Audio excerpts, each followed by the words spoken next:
Volám sa Paulína Žariko. V roku 1822 som založila Združenie šírenia viery, ktorému v roku 1922 pápež Pius XI udelil status pápežské misijné dielo šírenia viery, čím potvrdil jeho misijného ducha a službu univerzálnej cirkvi. V spojitosti s týmto dielom bol v roku 1926 ustanovený Svetový deň modlitieb za misie Misijná nedeľa.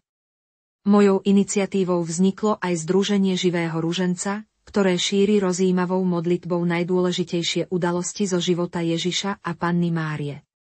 Prosím, pridajte sa k misijnej činnosti aj vy. Ďakujem vám.